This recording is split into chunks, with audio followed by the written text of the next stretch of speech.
Well, the first thing he noticed is that all of his constipated consonants were taken away. His sounds could only be vowels now, like some wild boar snorting for truffles in a rich, dark soil.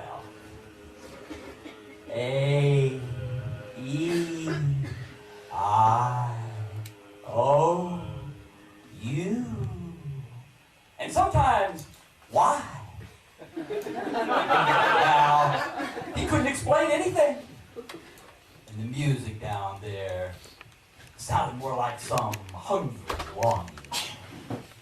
And so he slept and dreamed he was eaten whole and excreted into a cartoon cage.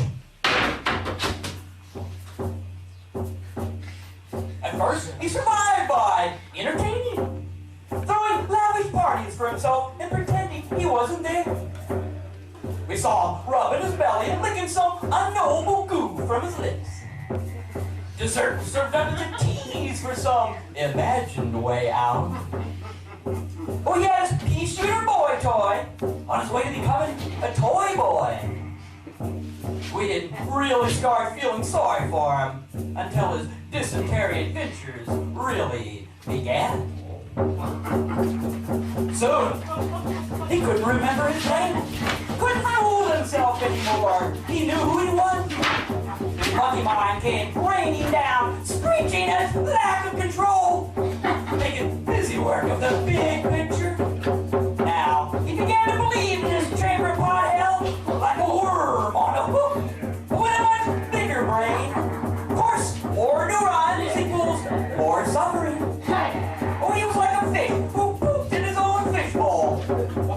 Struggling to survive now, his three-dimensional world collapsed, and he became like a stick figure in a simple drawing.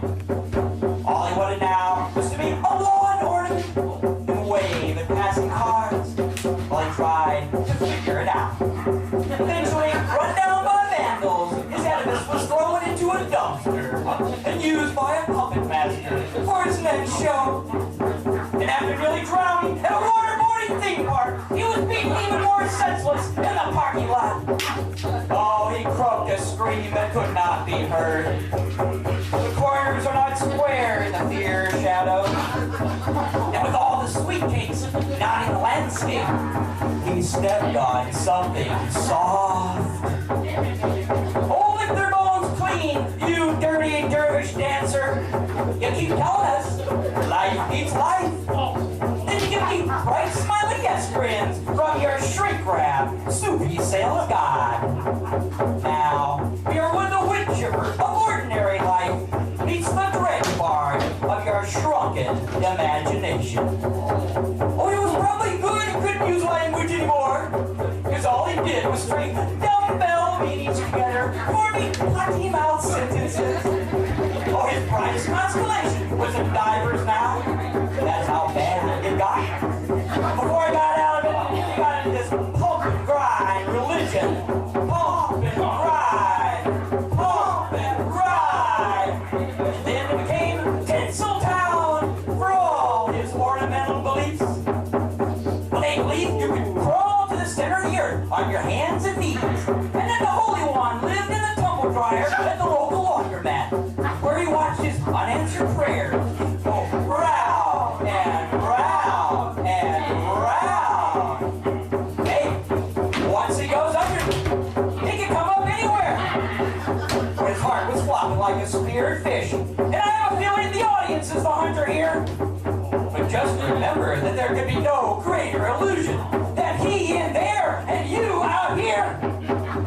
Panic overtook him as his crisis deepened. Then he remembered he had a map.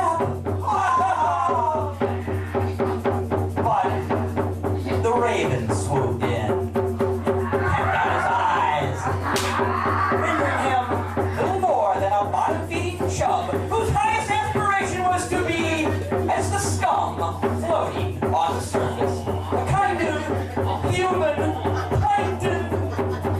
They say that the observer affects that which is observed,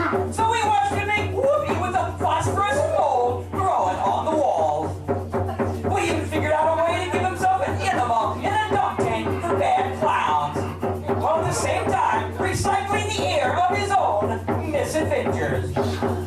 Oh, sweep us off our feet with your drunken technology of salvation. But nothing helped. And he sank deeper, and the light barely penetrated. Then the reptiles came, and he felt fearfully delirious at the luscious squalor of an even darker place. Well, they made him a lounge lizard servant boy in a vomitorium. Even paid pretty well. He actually thought things were looking up for him until he became addicted to the sewer gas and some clean-out valve and tried sucking on. He even tried to make some sort of pathetic artwork out of his obvious demise by selling dry brain cell trinkets by the roadside. No one stopped.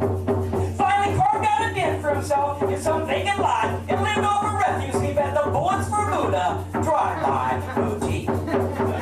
Oh, we just wanted to massage his panic heart. Maybe next time we'll know what to do. Sometimes we can only watch helplessly through our peephole. Just a few minutes to remain in a humiliated world. Dancing above the changing pit, they're all looking up at you. Hide any secrets if you can, little man, before the big loss sets in. Like a fog. And then an empty wind came. And it seemed like an end was coming.